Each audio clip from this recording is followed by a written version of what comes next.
Tremendamente orgulloso de poder presentar a ustedes hoy a estos dos autores, E.P. Kaplan, representado aquí por Pablo y José Luis Muñoz como miembros de la editorial La Página y de esta colección que se llama así. Muchas gracias.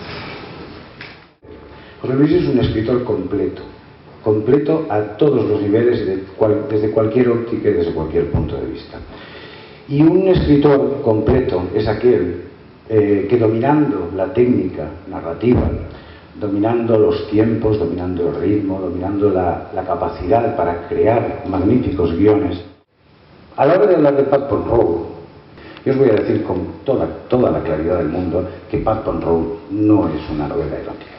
Sí es una novela en la que hay muchísimo erotismo claro, erotismo explícito, erotismo narrado con una naturalidad y una gracia extraordinaria. Bien, Putnam Road, insisto, es una novela en la que el erotismo juega un papel importante, pero no es una novela intrínsecamente erótica. Putnam Road es algo más que eso. Putnam Road, desde mi punto de vista, es una novela existencial. Putnam Road es su novela más personal. Esta novela tiene dos partes. En Putnam Road vamos a asistir y vamos a presenciar la relación de dos personas. Este es otro de los elementos que hace de esta novela algo muy distinto. Normalmente en las novelas de José Luis hay muchos personajes. En Putnam Road hay dos personajes y pediré perdón porque en realidad son tres. Los dos personajes son René Lodosa, un escritor, y Claire, su pareja. Y esos dos personajes, como en esas obras casi teatrales, ¿no? Dos personajes están sosteniendo un ritmo narrativo y un peso narrativo tremendo. En Putnam Road estos dos personajes nos van a llevar de la mano a lo largo de su relación personal. Y curiosamente, otra característica de Putnam Road, vamos a asistir a la relación de René y Claire siempre en el mismo escenario, pero en tres momentos muy diferenciados en el tiempo. La primera vez que René y Claire viajan a Tailandia, y ese es el tercer personaje, no un personaje de carne y hueso, sino un personaje geográfico, un país, una latitud. Cuando René decía y Claire viajan por vez primera a Tailandia, lo hacen en los años 70. Ellos son jóvenes, se han conocido, se han enamorado, y siendo el amor en ese momento de la vida una pulsión muy difícil de narrar, de explicar. Viajan a Tailandia siendo jóvenes, está muriendo Franco, estamos en los años 70, y el desembarco de esas dos personas jóvenes en Tailandia les va a dejar realmente impactados, a los dos. A René más positivamente, a Claire más negativamente. Ella encuentra muchos inconvenientes en un país como Tailandia, y no pensemos en la Tailandia actual, sino en la Tailandia de los años 70. René, en cambio, tiene ese espíritu aventurero.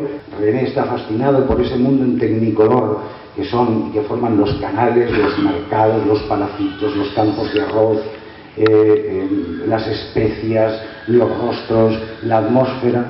Incluso ese escenario, que para los dos es nuevo, Claire irá siguiendo a René como quien dice, no me queda más remedio que seguirte, ¿no? He venido aquí contigo y no me puedo marchar, vamos a acabar las vacaciones, ¿no? Bien, ese será el primer viaje que van a protagonizar, pero habrá un salto en el tiempo y volveremos a ver a René y a Claire volviendo a Tailandia por segunda vez. Ese segundo viaje va a ser mucho más comprometido.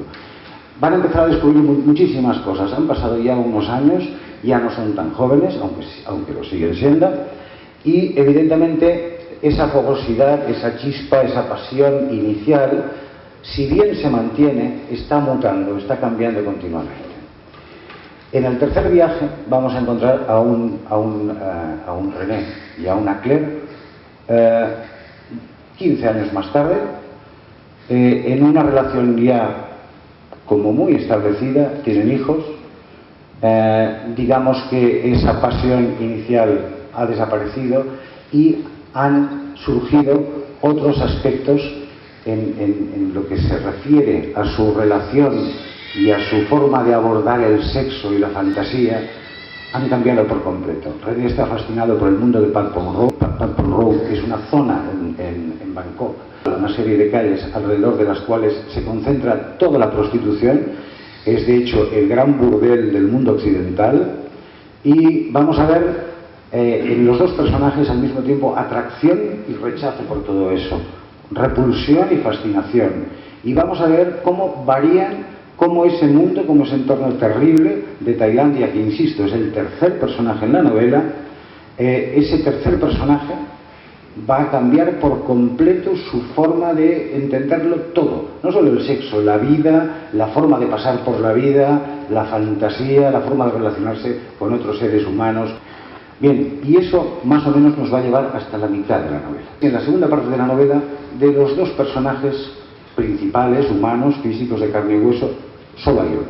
El otro está en el recuerdo. Luego yo creo que es la novela más personal que yo he escrito, entre otras cosas porque no por casualidad, digamos, el protagonista es un escritor. Y claro, el lector puede creer que es un trasunto mío, ¿no? O sea, que realmente que lo cosa soy yo. A ver, yo soy de la opinión de que casi todos los escritores, cuando nos ponemos delante del ordenador, antes nos poníamos delante del folio y de la máquina de escribir, que era muy romántico, pues en buena parte, digamos, de los personajes de las novelas o en buena parte de los diálogos o lo que piensan, estamos nosotros, evidentemente. Y no es algo que casi yo creo que no podemos evitar, ¿no? Es algo que es totalmente inevitable, ¿no? Que es consustancial con, digamos, con la profesión de escritor.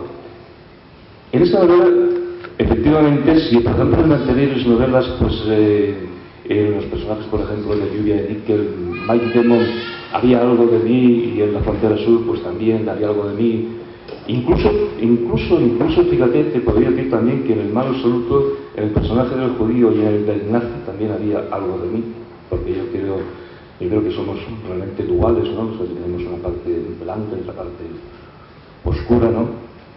Y esta realmente, como estamos hablando de un escritor, pues soy quizá 60%. Es una anécdota existencial. Cuando cumplí 50 años, pues me entró la angustia de que me iba a morir de un momento a otro. Y estaba realmente obsesionado, ¿no? No sé, debía ser la crisis de los 50. Yo lo que suelo hacer, porque para mí la literatura también es una terapia, y esto, bueno, me ahorra, no te puedes imaginar, Julio, la cantidad de facturas y al psiquiatra, o sea, realmente va bien. Pues esto realmente lo que me hizo pues fue exorcizar este terror, este pánico a la muerte, ¿no? Entonces, por eso, digamos, la novela Padpong Road, yo creo que es una novela, porque también todas mis novelas, aparte de ser novelas negras, y yo creo que esta, aunque no haya crímenes, también es una novela negra, porque está algo que es fundamental de la novela negra, me gusta, que es el fatalismo, ¿no? Pero antes es fatal, o sea, el personaje se va hundiendo progresivamente.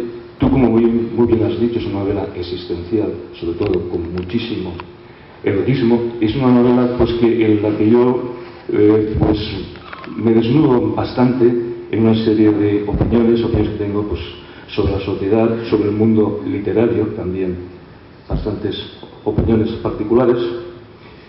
Y realmente también es una novela de viajes, como gran parte de mi producción son libros de viajes, ¿no? Lluvia de Níquel es un viaje a Las Vegas, La Feria de París es un viaje al pasado, La Frontera Sur es un viaje a México y a Estados Unidos, etcétera, etcétera. Dos tipos de viajes, ¿no? El viaje ese que es a Tailandia, que Tailandia, como tú muy bien has dicho, es un personaje, porque las ciudades en todas mis novelas son personajes también. Las Vegas, por ejemplo, era un personaje, y luego sobre todo es el viaje de la vida, del protagonista, de René Lodosa. Realmente es una de las características que yo siempre detectaba en toda la producción de José Luis y en su técnica como escritor, es que él se propone que el lector viva un lugar, viva una situación, y la forma en que lo consigue, y te lo dije hace unos días, la forma en que lo consigue, y es excelente, es a través de la obsesión. ¿Cómo funciona esta técnica, José Luis? Porque en Pat Pong Road uno vive Tailandia, se empapa de Tailandia, llega a considerar que Tailandia es un paraíso y al mismo tiempo un infierno. Esto es común, yo creo, a todas mis novelas, ¿no? Pero no es una técnica que yo la utilice, digamos, de forma premeditada. Es que, digamos, cuando yo empiezo a narrar las cosas, lo que yo quiero es que el lector realmente me acompañe en mi periplo narrativo, ¿no? Que se meta conmigo. Y que se meta conmigo quiere decir, pues, que pase calor, quiere decir, pues, que beba muchas cervezas Shinga, que son las cervezas ahí de Tailandia, quiere decir que le piquen 40.000 mosquitos, quiere decir que se llore cuando toma una sopa de esas que son súper especiadas, o sea, que salen los lagrimones por los ojos. Quiere decir, pues, que casi le ven arcadas cuando pasa por los mercados locales y vean los alimentos todos llenos de moscas. Quiere decir también que se excite cuando entre en una casa de masajes. Quiere decir también, pues, que se horrorice cuando entra en uno de esos hospitales tercermundistas, ¿no? Que es como empieza, digamos, la tercera parte de la segunda parte que tú dices de la novela, digamos, que es la más dramática, que es el desenlace, que es el fin del viaje, ¿no? Es que yo creo, o sea, yo, digamos, mi literatura creo que es sensorial. O sea, el truco, que no es un truco, solo eso de, no, voy a escribir literatura sensorial, no. Pasa que uno, cuando ya escribe las novelas, reflexiona sobre ellas y entonces con la distancia es capaz de analizarlas. Entonces mi literatura es sensorial. Yo creo que mi literatura entra por todos los sentidos humanos, o sea, que entra, pues, por los ojos, por el oído, por el olfato, ¿no? A través del papel, de la hoja impresa. ¿Cómo eres capaz de convertir en literatura el sexo, el erotismo, aproximándote a él de una forma tan natural y explícita? Bueno, quizás sea también un poco de formación profesional, ¿no? Como tú sabrás, yo estuve colaborando durante muchos años en las revistas Playboy y Penthouse, ¿no? Y gané el premio La Sonrisa Vertical. Y realmente acercarse a la literatura del sexo, con el sexo es complicado sobre todo porque, claro, puedes acercarte a la obscenidad y a la pornografía, al mal gusto. Y yo creo que todas las secuencias, que hay multitud de secuencias de sexo explícito en Pat Pong Road, yo creo que ninguna de ellas roza el mal gusto.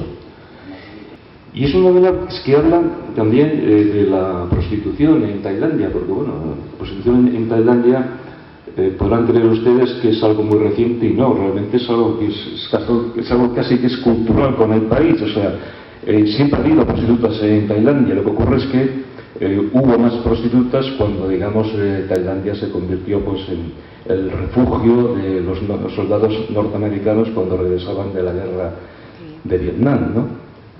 Y es una novela también que habla de otros tipos de prostitución, ¿no? Porque, claro, en un momento determinado dice, sí, estas están vendiendo su cuerpo, pero hay muchos que están vendiendo su ética, hay otros que están haciendo un trabajo totalmente asqueroso, que no se realiza en absoluto, están vendiendo las horas de su vida realmente y no hacer nada.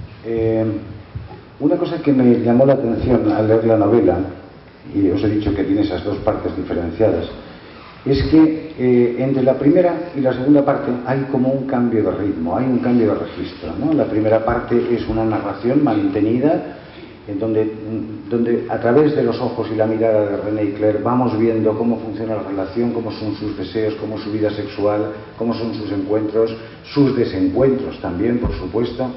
Y hay un pulso narrativo muy específico, una forma de narrar muy específica, y a partir de esa parte final, recta final de la novela, en la que ya nos vamos a quedar solo con un personaje, y es una parte fascinante, hay otra forma de narrar.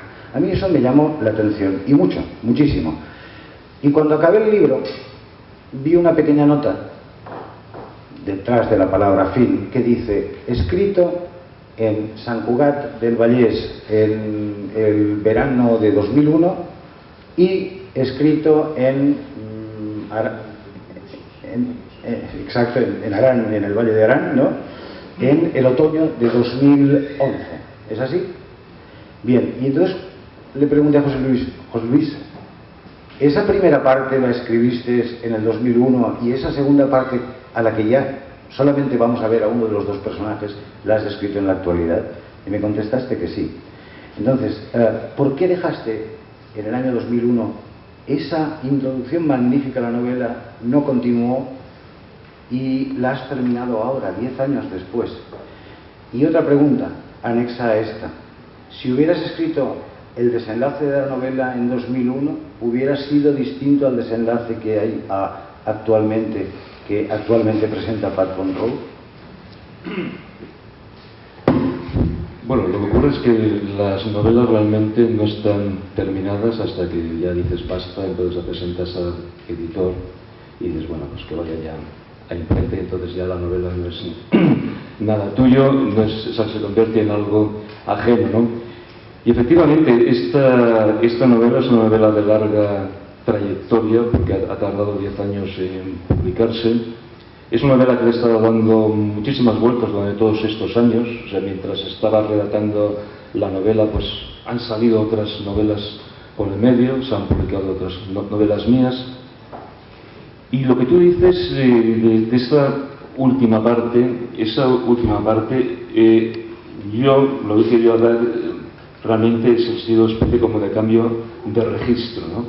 Cambio de registro, y entonces esa última parte yo creo que podría titularse El caos, porque realmente es el caos, o sea, es la entrada del protagonista, de René Lodosa, en el caos, ¿no? Y es un caos que él realmente está buscando, es una especie como de caos expiación, ¿no? Porque Pat Road también es, digamos, la novela sobre un fracaso, o sea, es un fracaso, o sea, el protagonista fracasa a nivel sentimental, fracasa como padre, fracasa como escritor, es un personaje totalmente maldito, ¿no? Por eso te digo que la estructura de la novela y el argumento es muy de novela negra, aunque no haya un solo asesinato en ella, ¿no? Es muy de novela negra. Y lo que tú dices es de esa segunda parte, que aparte es curioso porque está como todo desordenado, ¿no? Está totalmente desordenado, o sea, hay saltos adelante, atrás, pero constantemente. ¿Y por qué lo escribí eso así? Pues realmente es un misterio, porque me apetecía, porque consideraba que esa segunda parte tenía que ser caótica y tenía, digamos, que llevar al lector de la novela pues tras los pasos de René Lodosa, digamos, en ese viaje, digamos, hacia el caos y hacia el infierno.